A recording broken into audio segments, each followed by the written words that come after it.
تب زمین، چاند، سورج، ستارے کچھ بھی نہ تھا۔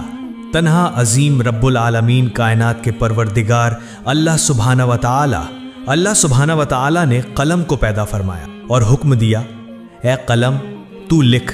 یہ حکم سنتے ہی قلم عرض کرنے لگا، اے میرے رب العالمین، میں کیا لکھوں؟ اللہ رب العالمین نے فرمایا، تو عرش معلی پر کلمہ طیبہ لکھ۔ یہ حکم پا کر قلم 400 سال تک لا الہ الا اللہ لکھتا رہا۔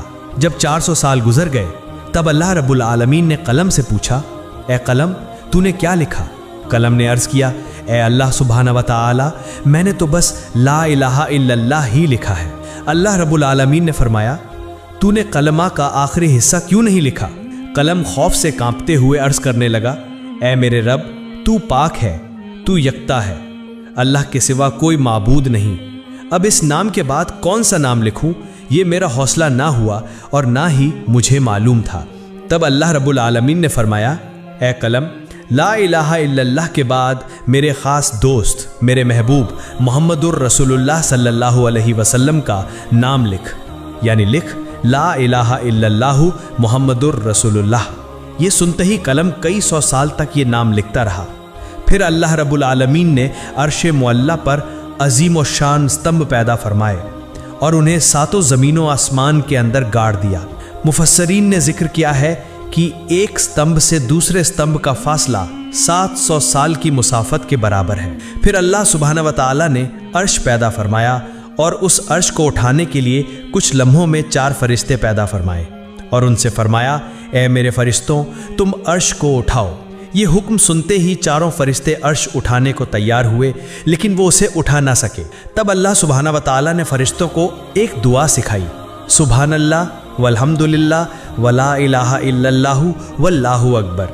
جب فرشتوں نے یہ دعا پڑھی تو وہ عرش اٹھانے کے قابل ہو گئے، اور اسی وقت اللہ رب العالمین کی قدرت سے بے شمار فرشتے پیدا ہوئے اور سب اللہ سبحانہ و تعالیٰ کی حمد و ثنا کرنے لگے۔ پھر اللہ رب العالمین نے اپنی عظیم قدرت سے ماؤں ارد تیار فرمایا اور وہاں سرخ یاقوت سے لوح محفوظ پیدا فرمایا اور اسے عرش کے نیچے رکھ دیا۔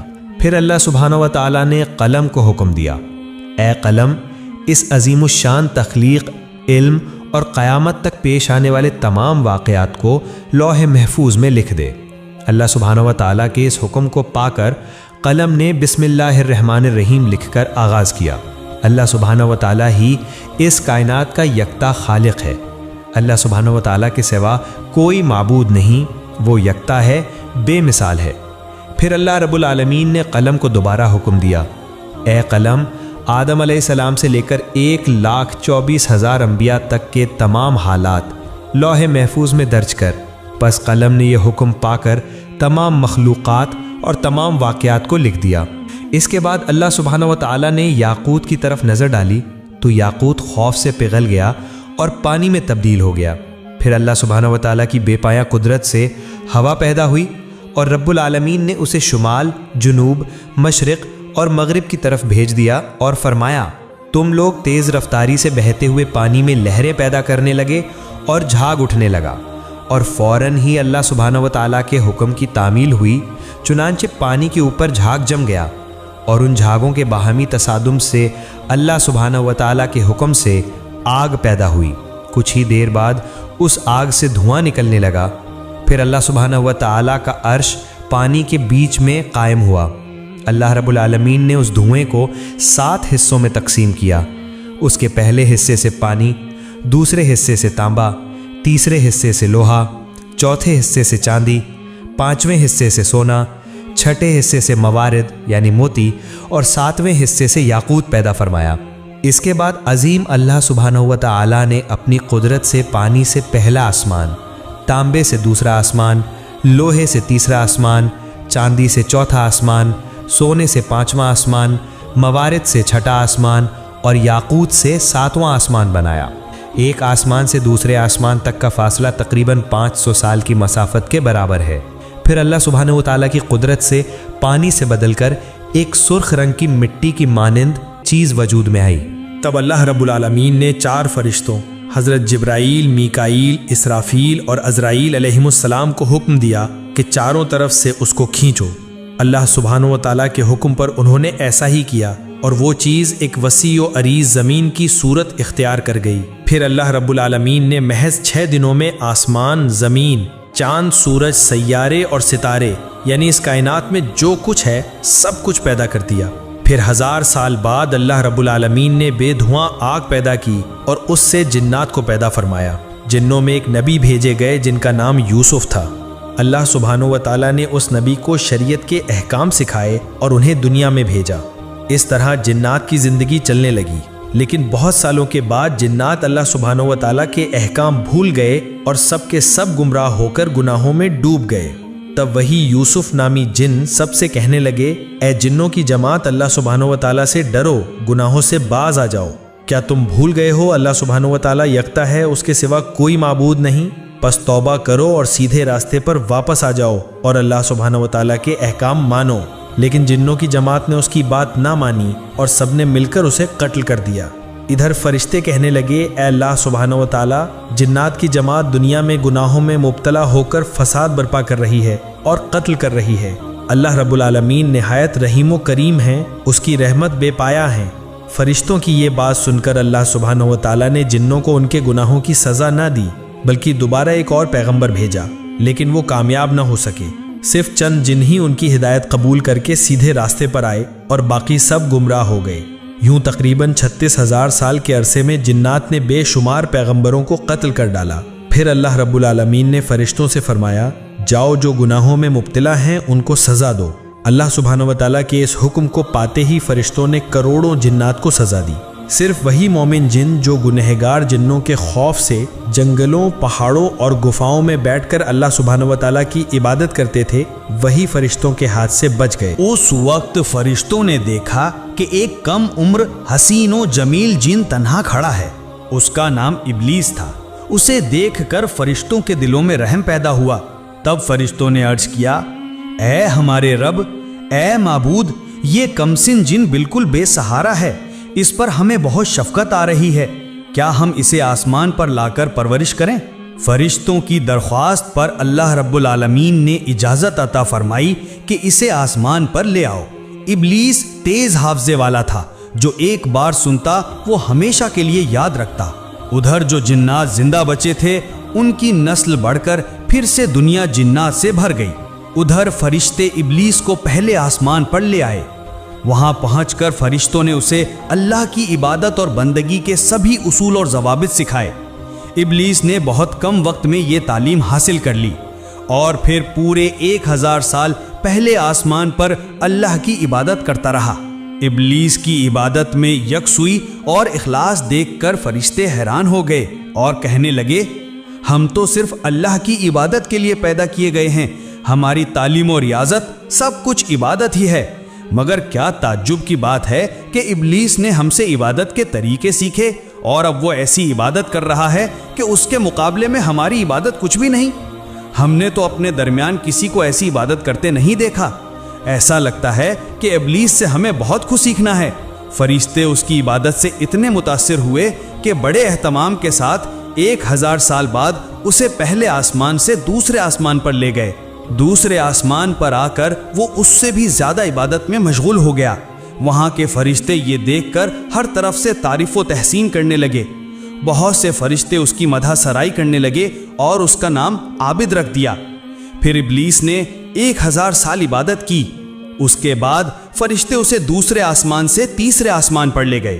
وہاں پہنچ کر وہ اور زیادہ یکسوئی اور خشوع کے ساتھ اللہ کی عبادت میں لگ گیا۔ یہ دیکھ کر وہاں کے فرشتے اس کی عبادت پر فریفتہ ہو گئے اور اس کا نام ولی رکھ دیا۔ اسی طرح ابلیس نے ہر آسمان پر 1000 سال عبادت کی۔ آخر کار جب وہ 7ویں آسمان پر پہنچا تو سکون و اطمینان کے ساتھ رہنے لگا۔ ابلیس نے ہر پہلو سے بہت زیادہ علم اور تجربہ حاصل کر لیا۔ تب فرشتوں نے اللہ کی بارگاہ میں دعا کی، اے ہمارے رب، اے اللہ، اگر تو اپنے محبوب ابلیس کو عرش معلی پر اٹھا لے تو ہم اس سے بہت قیمتی نصیحتیں سن کر بہت کچھ سیکھ سکتے ہیں، کیونکہ اس نے ہم سے کہیں زیادہ علم حاصل کیا ہے۔ اللہ تعالیٰ نے فرشتوں کی اس درخواست کو قبول فرمایا اور ابلیس کو عرش معلی کے قریب لے آئے۔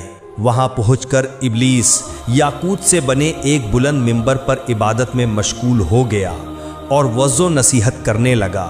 یہ سب دیکھ کر فرشتوں نے اسے ملائکہ یعنی فرشتوں کا استاد تسلیم کر لیا۔ ادھر زمین پر جو جنات باقی رہ گئے تھے وہ دوبارہ سخت گناہوں میں مبتلا ہو گئے۔ تب اللہ رب العالمین نے ابلیس سے فرمایا، اے ابلیس، میں تیری عبادت، بندگی اور اطاعت دیکھ کر بہت راضی ہوں۔ اب تو دنیا میں جا اور اپنی قوم جنات کو سیدھا راستہ دکھا۔ اللہ رب العالمین کا یہ حکم پا کر ابلیس بولا، اے معبود، اے اللہ، میں آپ کے حکم کی ضرور تعمیل کروں گا، لیکن اے اللہ، مجھے ایسی طاقت عطا فرما دیجئے کہ میں دن بھر دنیا میں جنات کو تعلیم دینے کے بعد شام کو دوبارہ یہاں لوٹ کر آپ کی عبادت میں مشغول رہ سکوں۔ اللہ رب العالمین نے ابلیس کی یہ درخواست قبول فرما لی۔ چنانچہ ابلیس بہت خوشی کے ساتھ دنیا میں آیا اور جنات سے کہنے لگا، اے جنوں کی جماعت، کیا تم بھول گئے ہو اس عذاب کو؟ ابھی وقت ہے، اللہ کی طرف لوٹ آؤ۔ اللہ کے سوا کوئی معبود نہیں، گناہ کے کام چھوڑ کر نیک راستے پر واپس آؤ۔ اس طرح وہ جنوں کو بہت دنوں تک ہدایت کرتا رہا، لیکن لگاتار جد و جہد اور سخت محنت کے باوجود تھوڑے سے جنوں کے سوا تقریباً سبھی ابلیس کی مخالفت کرنے لگے اور شدید گناہوں میں مبتلا ہو گئے۔ تب اللہ رب العالمین نے ابلیس سے فرمایا، اے ابلیس، میں تیری عبادت، بندگی اور اطاعت دیکھ کر بہت راضی ہوں۔ اب تو دنیا میں جا اور اپنی قوم جنات کو سیدھا راستہ دکھا۔ اللہ رب العالمین نے ابلیس کی یہ درخواست قبول فرما لی اور جنات کو ہلاک کرنے کے لیے بے شمار فرشتوں کو دنیا میں بھیجا۔ ان فرشتوں کے ساتھ ابلیس بھی تھا۔ پس فرشتوں اور ابلیس کے آنے کے بعد دنیا کے سبھی گنہگار جن ایک ایک کر کے مر گئے۔ دنیا کا کام پورا کرنے کے بعد ابلیس پھر ایک سوئی کے ساتھ اللہ کی عبادت میں مشغول ہو گیا۔ اللہ تعالیٰ کے حضور ابلیس کے کتنے ہی سجدے تھے کہ کسی کے لیے ان کا شمار ممکن نہیں تھا۔ آسمان، زمین اور عرش معلیٰ کے قریب کوئی ایسی جگہ نہیں تھی جہاں ابلیس نے بے شمار سجدے نہ کیے ہوں۔ پھر ابلیس نے اللہ رب العالمین سے دعا کی، اے میرے رب، اے اللہ، تیرے بے پایاں فضل و کرم سے میں ایک نہایت ادنا درجے سے عزت و شرف کے اعلیٰ مرتبے تک پہنچ گیا ہوں۔ تیرے فضل و کرم سے میں تیرا قرب حاصل کر سکا۔ اب میرے دل کی شدید خواہش ہے کہ اگر تو مجھے اپنی مقدس لوح محفوظ کا دیدار کرا دے تو میری زندگی بابرکت اور کامیاب ہو جائے۔ مہربانی فرما کر میری یہ آرزو پوری فرما۔ رحمتوں والے عظیم اللہ تعالیٰ نے ابلیس کی یہ دعا قبول فرمائی اور فرشتے مقرب میکائیل کو حکم دیا، اے میکائیل، ابلیس کو لے جا اور لوح محفوظ کے قریب کر دے۔ چنانچہ میکائیل فرشتے نے یہ حکم پاتے ہی ابلیس کو لے جا کر لوح محفوظ کے قریب کر دیا۔ ابلیس اللہ کی اس عظیم الشان مخلوق لوح محفوظ کو دیکھنے لگا اور دعا کرنے لگا۔ اچانک اس کی نظر ایک جگہ پڑی جہاں لکھا تھا، اللہ کا ایک بندہ 6 لاکھ سال تک اللہ کی عبادت کرے گا، لیکن اللہ کا ایک حکم نہ ماننے کے سبب وہ جنت سے نکالا جائے گا، اور وہ بندہ آسمان و زمین میں ملعون یعنی اللہ کی لعنت کا سزاوار کے نام سے جانا جائے گا۔ یہ دیکھ کر ابلیس جارو قطار رونے لگا اور سجدے میں گر پڑا۔ مفسرین کے قول کے مطابق ابلیس نے یہ سجدہ 6000 سال تک کیا۔ 6000 سال بعد جب اس نے سر اٹھایا تو دیکھا کہ اس کی سجدہ گاہ پر لکھا ہوا ہے، لعنت اللہ علی ابلیس، یعنی ابلیس پر اللہ کی لعنت ہو۔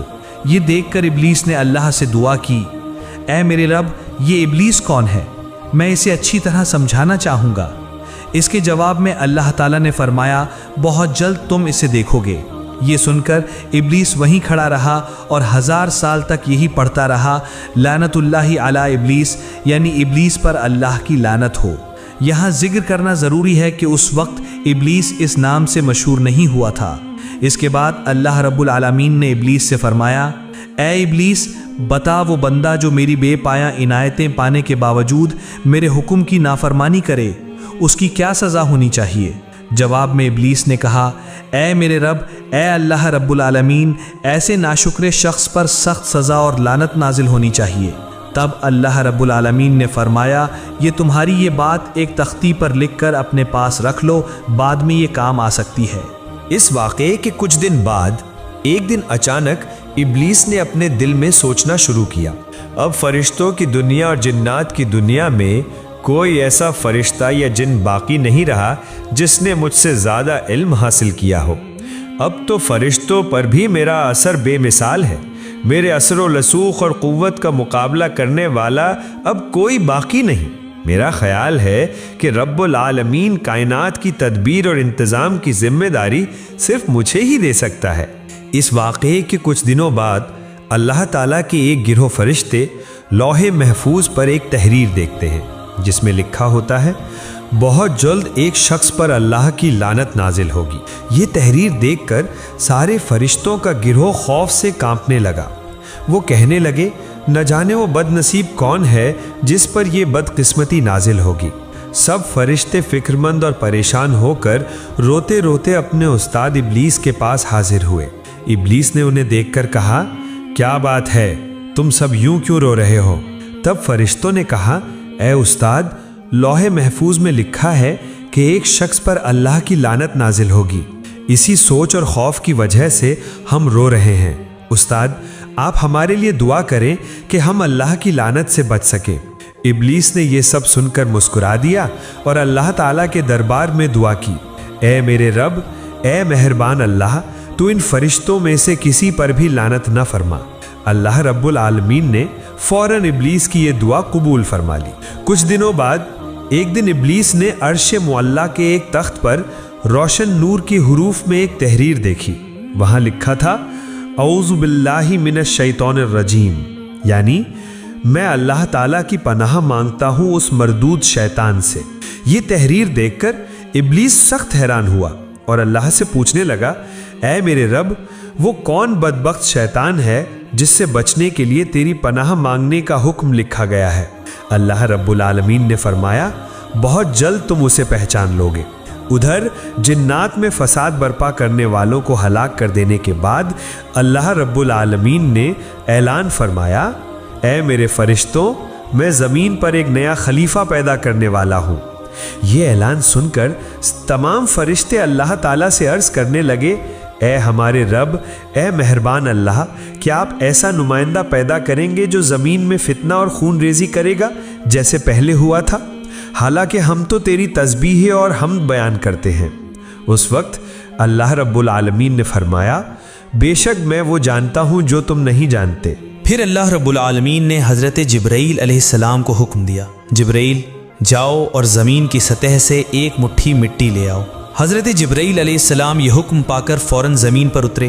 جہاں آج کعبہ موجود ہے وہیں سب سے پہلے ایک مٹھی مٹی لینا چاہیے، لیکن زمین بول اٹھی، اے جبرائیل، مجھ سے مٹی مت لو، اس مٹی سے اللہ رب العالمین جو خلیفہ پیدا کریں گے ان کی اولاد نہایت گناہگار اور سزا کی مستحق ہوگی۔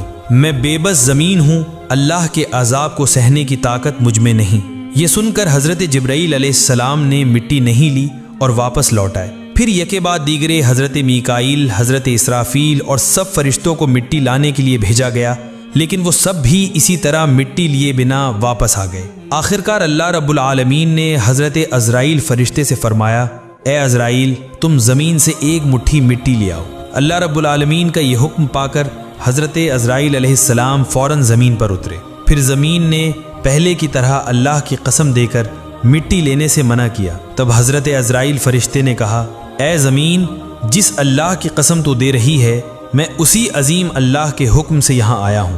میں اس اللہ تعالیٰ کے حکم کی نافرمانی نہیں کر سکتا، لہٰذا میں ضرور ایک مٹھی مٹی لے کر جاؤں گا۔ یہ کہہ کر حضرت عزرائیل علیہ السلام ایک مٹھی مٹی لے کر عالم بالا میں پہنچے اور اللہ کے حضور عرض کیا، اے اللہ، آپ سب کچھ جاننے والے، سارے جہانوں کے پروردگار ہیں، میں نے آپ کا حکم بجا لایا۔ تب اللہ رب العالمین نے فرمایا، اے عزرائیل، اسی مٹی سے زمین پر ایک خلیفہ پیدا کروں گا اور اس کی جان قبض کرنے کی ذمہ داری تجھے ہی دوں گا۔ حضرت عزرائیل علیہ السلام نے عرض کیا، اے میرے رب، اے عظیم اللہ، اگر آپ نے یہ ذمہ داری مجھے دی تو آپ کے بندے مجھے دشمن سمجھیں گے۔ تب اللہ رب العالمین نے فرمایا، اے عزرائیل، ہر بندے کے مرنے سے پہلے ایک ذریعہ پیدا کر دیا جائے گا جس کی وجہ سے کوئی تجھے دشمن نہ سمجھے گا۔ پھر اللہ کے حکم سے فرشتوں نے اس ایک مٹھی مٹی کو طائف اور مکہ مکرمہ کے درمیان رکھ دیا۔ پھر اللہ کی رحمت کی بارش اس پر نازل ہوئی۔ 2 سال تک وہ مٹی بارش سے بھیگ کر کیچڑ بنی، 6 سال خشک مٹی میں بدل گئی، اور 8ویں سال حضرت آدم علیہ السلام کی شکل تخلیق کی گئی۔ پھر ایک دن ابلیس 70,000 فرشتوں کو ساتھ لے کر حضرت آدم علیہ السلام کے پاس آیا اور دیکھا کہ ان کا جسم پنجر کی طرح زمین پر رکھا ہے۔ اس وقت ابلیس نے انہیں حقارت کی نگاہ سے دیکھا۔ پھر کسی اور دن فرشتوں نے ابلیس سے کہا، اللہ رب العالمین اسی مٹی سے اپنا نمائندہ پیدا کرے گا۔ تب ابلیس نے کہا، یہ بات درست ہے، لیکن اگر اللہ تعالیٰ نے اس صورت کو میرے تابع کر دیا تو میں اسے تباہ کر دوں گا، اور اگر مجھے اس کے تابع کر دیا تو میں اس کی اطاعت نہیں کروں گا۔ اس واقعے کے 40 دن بعد حضرت آدم علیہ السلام کی روح پیدا کی گئی۔ پھر اللہ رب العالمین نے تمام فرشتوں کو حکم دیا، اے فرشتوں، تم سب آدم کو سجدہ کرو۔ تمام فرشتوں نے حضرت آدم علیہ السلام کو سجدہ کیا، لیکن ابلیس نے سجدہ نہ کیا۔ تب اللہ رب العالمین نے فرمایا، اے ابلیس، جسے میں نے اپنے دونوں ہاتھوں سے پیدا کیا، اسے سجدہ کرنے سے تجھے کس چیز نے روکا؟ کیا تو نے تکبر کیا؟ ابلیس نے کہا، میں اس سے بہتر ہوں۔ اے اللہ، آپ نے مجھے آگ سے پیدا کیا اور اسے مٹی سے۔ تب اللہ رب العالمین نے فرمایا، اے ابلیس، یہاں سے نکل جا، کیونکہ تو اب ملعون ہے، تجھ پر قیامت تک لعنت رہے گی۔ اس وقت ابلیس نے کہا، اے اللہ، یہ تو آدم ہی کی وجہ سے ہے کہ میں تیرے دربار سے نکالا گیا اور ملعون ہوا، یہ میری بدبختی ہے۔ تب اللہ رب العالمین نے فرمایا، اے ابلیس، اس تحریر کی طرف دیکھ جس میں لکھا ہے۔ ابلیس نے اس طرف نظر ڈالی تو دیکھا کہ لکھا ہے، اللہ کا ایک بندہ اللہ کے حکم کی نافرمانی کرے گا اور اس کی سزا اللہ کی لعنت ہوگی، یعنی وہ اللہ کی رحمت سے محروم ہو جائے گا۔ یہ پڑھ کر ابلیس سخت مایوس اور شرمندہ ہوا اور عرض کیا، اے میرے رب، مجھے قیامت تک کی مہلت دے۔ میری دوسری درخواست یہ ہے کہ مجھے آدم کی اولاد کے دماغ کے اندر داخل ہونے کی اجازت دے اور مجھے ان کی آنکھوں سے اوجھل کر دے تاکہ میں ہمیشہ انہیں دھوکہ دے سکوں۔ تیری عزت کی قسم، میں سب کو گمراہ کر دوں گا سوائے ان کے جو ایماندار اور اللہ والے ہوں گے، جو تیرے راستے پر قائم رہیں گے۔ تب اللہ رب العالمین نے فرمایا، میں تجھ سے اور تیرے پیروکاروں سے جہنم کو بھر دوں گا۔ پھر اللہ رب العالمین نے فرشتوں کو حکم دیا، تم حضرت آدم کو جنت الفردوس میں لے جاؤ۔ فرشتوں نے یہ حکم ملتے ہی حضرت آدم علیہ السلام کو جنت الفردوس میں پہنچایا اور اللہ تعالیٰ نے انہیں اپنی ساری نعمتیں عطا فرمائیں۔ پیارے ناظرین، اگر آپ چاہتے ہیں کہ اس کے بعد کا حصہ بھی سنیں تو اپنی رائے کامنٹس میں ضرور دیں، اور اللہ کرے کہ ہم سب شیطان کے دھوکے سے بچیں، یعنی ہم سب برے راستے چھوڑ کر صرف اللہ کے دکھائے ہوئے سیدھے راستے پر چلیں۔ اللہ رب العالمین ہم سب کو یہ توفیق عطا فرمائے، آمین۔